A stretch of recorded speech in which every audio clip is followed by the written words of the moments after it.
Hi, I'm Jedry. Okay, let's talk about the digital trap today. Gaming industry, digital trap.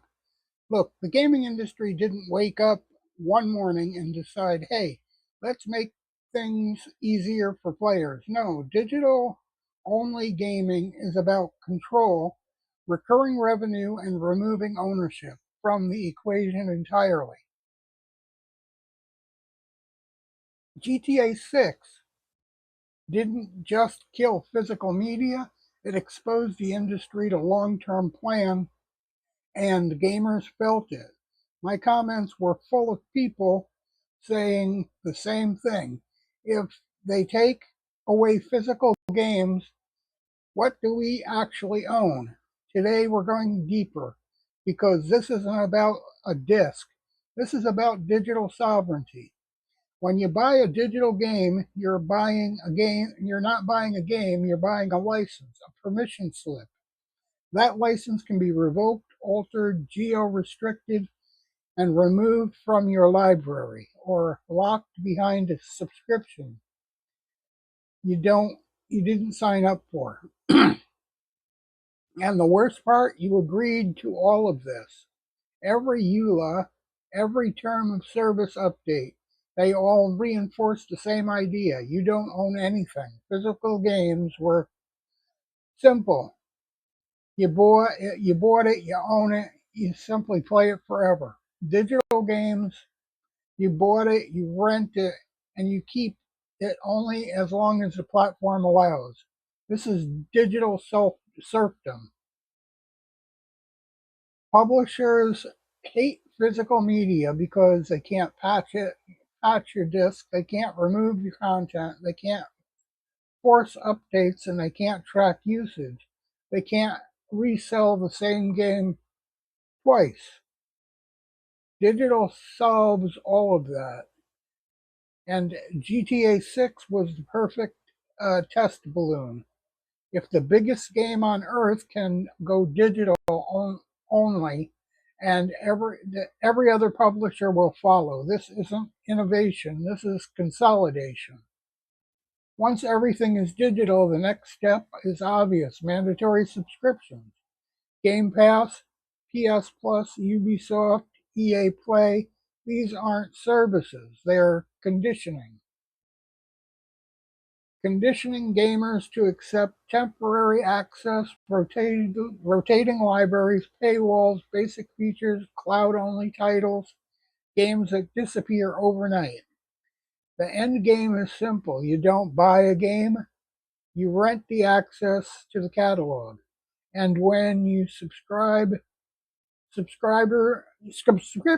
lapses, the library evaporates.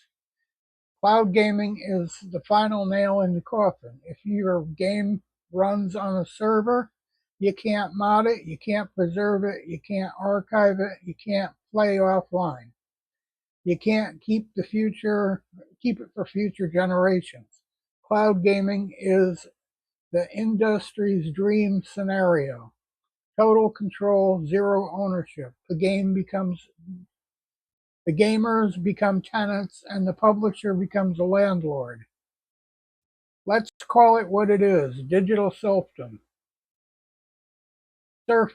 sorry. If you don't own the game, the console, the firmware, the online features, the DLC, the patches, say, uh, and in some cases save data, your access is conditional, your rights are temporary, your library is fragile. And the moment the corporation decides your game is no longer profitable, it's gone. This is where sovereignty comes in. Here's how you protect yourself: buy physical games whenever possible, even if it's a rare. Physical game is still the only true ownership.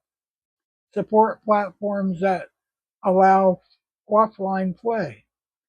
If a game requires a server to function, it's not yours. Back up everything: save files, installers, patches, archive your digital life. Choose an ecosystem that respects ownership. PC games, DRM, free stores, preservation-friendly platforms. Push back publicly. Gamers do influence industrial direction. The GTA 6 video proved that. People care. My daughter's generation, which is Generation Alpha, generation will grow up in a world where ownership is a foreign concept. We need a pass down the idea of digital sovereignty. The gaming industry wants a future where you don't own anything, where your library is temporary, your access is conditional, and your rights are optional. But sovereignty isn't optional. Ownership isn't optional. Preservation isn't optional. Gamers built the industry and gamers can save it. This isn't a gaming issue. It's a digital rights issue. If we don't fight for the ownership now, we won't have anything left to fight for later. Like, follow, and subscribe. We'll be back with more.